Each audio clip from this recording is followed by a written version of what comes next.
Assalamualaikum warahmatullahi wabarakatuh. Selamat datang di Rangda, Rangkuman Sabda. Oke. Gimana sih anjing? Halo CS. Dalam 10 menit ke depan saya akan menemani Anda yang menonton dalam acara Rangda, Rangkuman Sabda. Dalam 10 menit ke depan, masih ulang lagi 10 menit lagi 10 menit lagi. Gak kesusun amat ya. Kita akan membahas beberapa berita hangat yang terjadi di beberapa hari ke belakang. Oke, berita pertama datang dari Bandung. Di Bandung, kabar duka datang dari kota Kembang, Bandung. Bandung. Kabar duka tadi ngomong kabar duka kan? Iya, lu kabar duka harus langsung buka sendiri. Kabar duka. Kabar duka datang dari kota Bandung, Kembang. Susah baca doang aja. Kabar duka datang dari kota Kembang, Bandung. Wali kota Bandung, Oded M. Daniel atau akrab disapa Mang Oded, meninggal dunia setelah sebelumnya dikabarkan terjatuh saat mengisi khutbah Jumat di sebuah masjid di Bandung. Staf Humas Pemkot Bandung, Primanda juga membenarkan kabar duka tersebut. Oded sempat mendapat perawatan di RS Muhammadiyah Bandung. Dilansir dari tribunnews.com, Mang Oded dikabarkan akan memimpin jalannya salat Jumat di Masjid Mujahidin, Jalan Sancang, Kota Bandung, Jawa Barat. Ia diminta untuk menjadi imam khutbah pada sholat Jumat kali ini. Saat sholat Jumat akan dilangsungkan, Mang Oded berjalan menuju mimbar. Tiba-tiba Mang Oded terjatuh ketika berjalan menuju mimbar. Warga yang berada di area masjid pun ikut panik melihat kejadian tersebut. Dengan menggunakan tandu, Mang Oded lantas segera dilarikan ke Rumah Sakit Muhammadiyah Kota Bandung. Dalam video yang beredar, terlihat beberapa orang mencoba membantu Mang Oded. Sementara itu, sejumlah jamaah lainnya hanya bisa terpaku melihat peristiwa mengagetkan tersebut. Lumayan lagi. Berarti kota Bandung lagi berduka ini teman-teman. Berduka cita. Namun takdir berkata lain. Suami dari Siti Muntamah itu dinyatakan telah meninggal dunia. Gubernur Jawa Barat Ridwan Kamil atau Kang Emil juga ikut membagikan kabar duka tersebut. Dalam unggahannya ia membagikan video yang berisi slideshow foto kenangan bersama mendiang. Innalillahi wa inna ilaihi rajiun, telah berpulang sahabat terbaik saya, Wali Kota Bandung Kiai Haji Oded M. Daniel, tulis Ridwan Kamil di akun Instagramnya. Ridwan Kamil mengenang Oded sebagai partner kerjanya selama ia menjabat Wali Kota Bandung periode 2013-2018. Kala itu, Oded menjadi wakil Wali Kota Bandung. Selama mengenal sosoknya, Ridwan Kamil mengungkap bahwa ia bersaksi atas kesolehan dan kemuliaan akhlak mendiang. Teladan kami semua, tulis Ridwan Kamil. Berita kematian Kiai Haji Oded M. Daniel pun banjir doa ucapan duka. Selain di unggahan Ridwan Kamil, unggahan terakhir di akun media sosial sang istri, Siti Muntamah, juga banjir doa dan dukungan. Jadi ada kabar duka dari Bandung, teman-teman. Yang tidak lain adalah Wali Kota Bandung telah mendahului kita ya. Semoga amal ibadahnya diterima di sisi Allah. Amin. Amin ya Allah. Lanjut ke berita kedua. Waduh, lumayan nih dari ajang olahraga, teman-teman. Dari sepak bola yang lumayan mengagetkan ya. Berita berikut datangnya dari dunia olahraga. Iya bang, apa lagi ini lagi gue. Seperti yang sudah diduga para pengamat sepak bola, klub raksasa Spanyol Barcelona gagal masuk fase grup.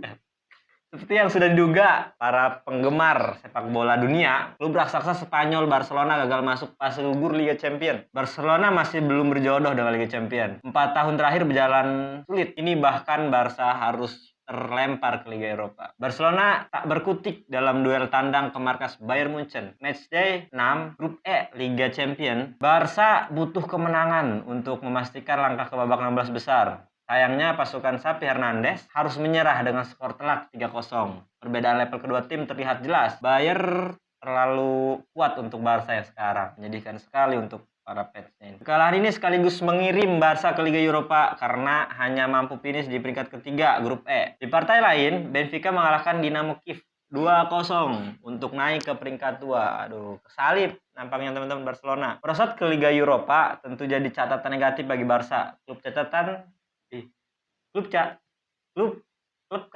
ini mengalami kemunduran besar.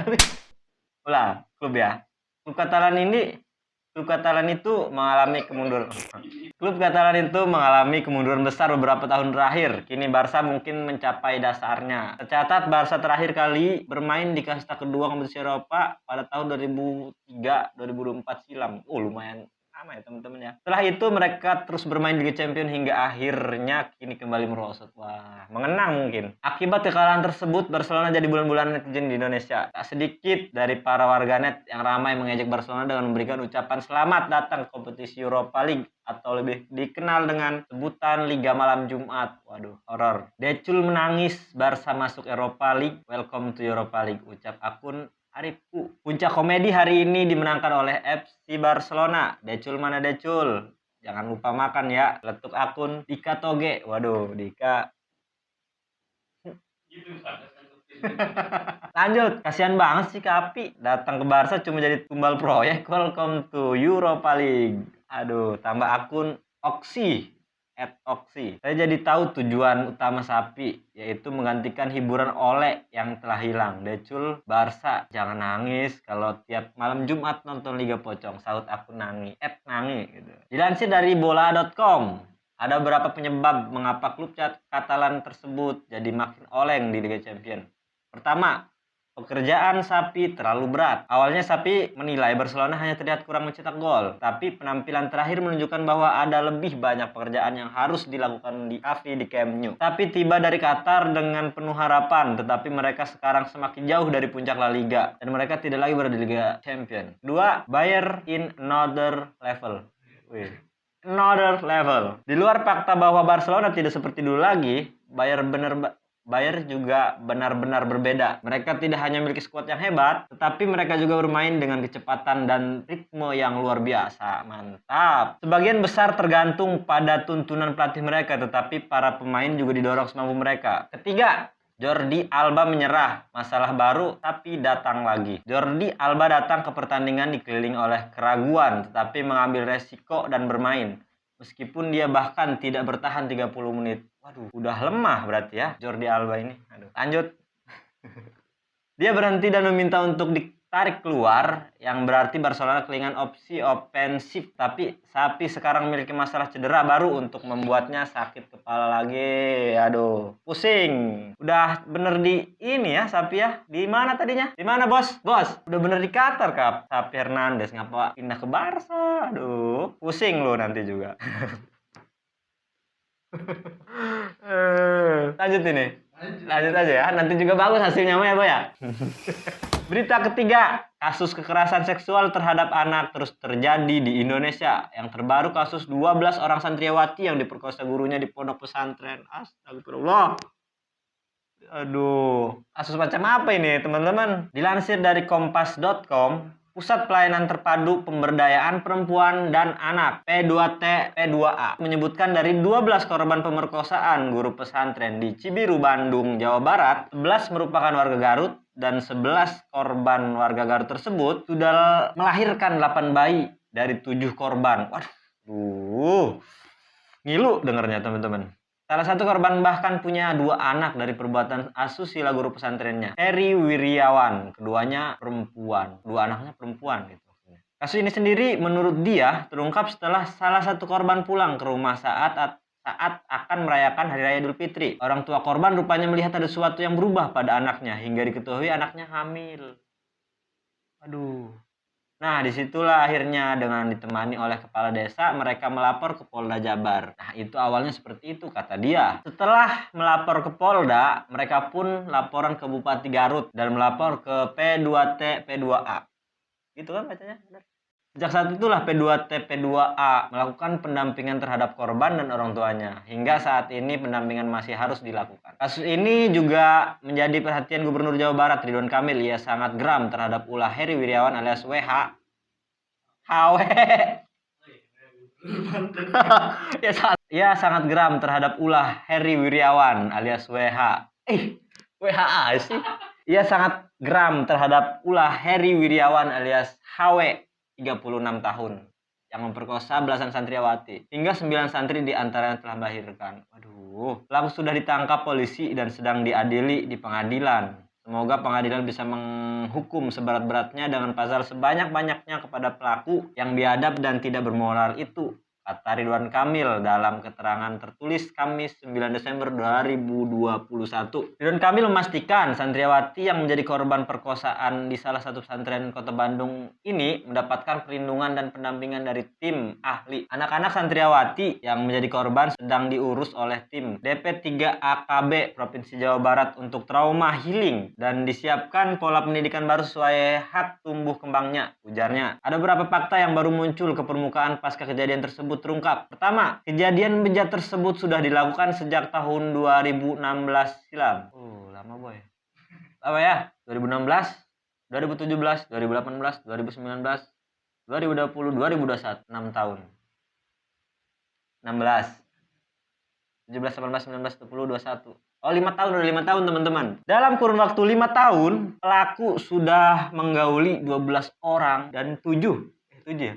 Dan 7 diantaranya sudah melahirkan. Bijak sekali ya. Kepala Seksi Penerangan dan Hukum Kasipenkum Kejati Jabar, Dodi Gojali Emil menjelaskan, perbuatan HW dilakukan sekitar 2016 sampai 2021 di berbagai tempat di yayasan, seperti di Yayasan Pesantren TM, Pesantren MH, Basecamp, Apartemen, TS Bandung, Hotel A, Hotel PP, Hotel BB, Hotel N, dan Hotel R. Berdasarkan data yang ia terima, korban dari tindakan cabul HW berjumlah 12 orang. Dari belasan santri, ada yang dikabarkan tengah dalam kondisi mengandung. Kalau dari data yang saya dapat, ada 12 anak korban, rata-rata usia 16-17 tahun, kata Dodi. Banyak 5 santri dijabarkan sudah melahirkan, bahkan ada korban melahirkan 2 kali. Yang sudah lahir itu ada 8 bayi. Kayaknya ada yang hamil berulang, tapi saya belum bisa memastikan, ucap Dodi. 2. Korban alami gangguan kejiwaan. Waduh, sudah pasti ya, namanya masih anak-anak, terus dilakukan.